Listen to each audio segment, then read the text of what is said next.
Huwag kang turo ng turo, baka manuno ka. Ano pong manuno? Baka magalit yung mga duwending nakatira dyan. Yan din po ang sabi ni Mama sa amin. Huwag na huwag daw pong gugulin ng bahay ng mga duwende. Sandali, ginulo nyo ba? Naglaro po kami dito nung isang araw. Dwarf, duwende, whatever. Nandiyan ka ba? May kinalaman ka ba kung bakit nawawala yung asawa ko? Yes. Kasi kung oo, I'm so sorry. Ako na humingi ng pasensya sa mga ginawa ng anak ko. Sana pauwi mo na yung asawa ko. Please.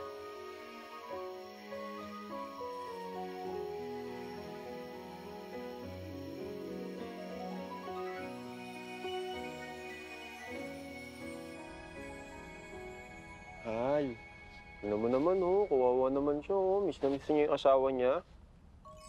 Ayoko nga. Saka hindi pa nagbabago yung mga anak niya, no? Ikaw talaga, mahal.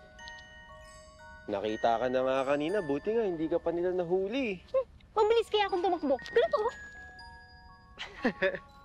Oo na, mabilis na ang asawa ko tumakbo. Sobrang bilis.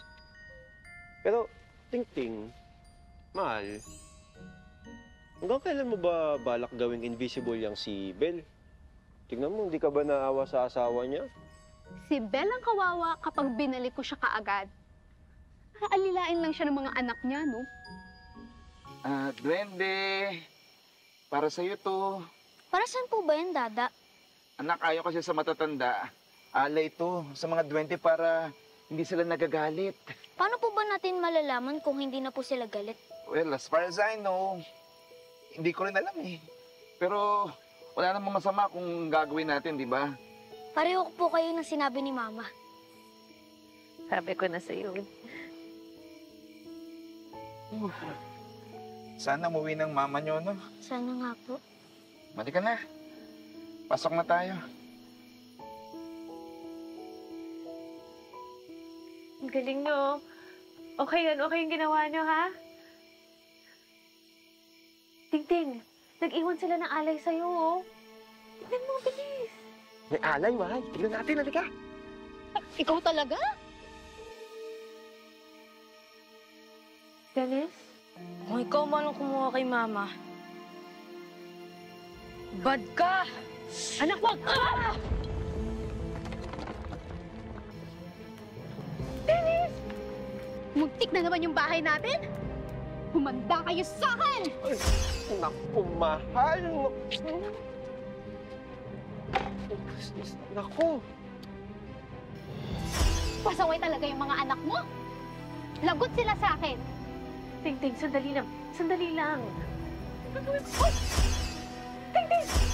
Anong gagawin mo? Sandali! Sandali lang! Ting-Ting, sandali lang naman. Ibaba mo ko! Ay, naku, Bella. Gigil na ako. Sorry na. Sorry na sa ginawa ni Dennis. Eh, bakit ikaw ang magsasorry? Ikaw ba yung may gawa? Yan! Yan ang problema sa mga magulang minsan eh. Pati mga kasalanan ng anak. Eh, inaako mo. Siyempre, anak ko nga yun eh. Eh, di ba ikaw na nga may sabi na gusto mo silang matuto? Eh, di turuan. Tuturuan ko nga, kaso ginawa mo naman akong invisible. Siyempre, tuturuan ko yun sa sarili kong paraan. Yung walang magic-magic. Ano pa plano mo kay Dennis? Basta.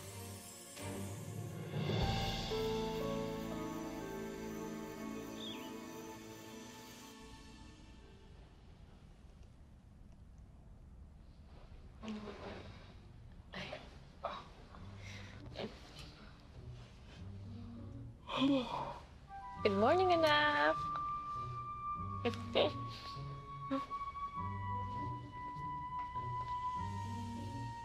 Hala!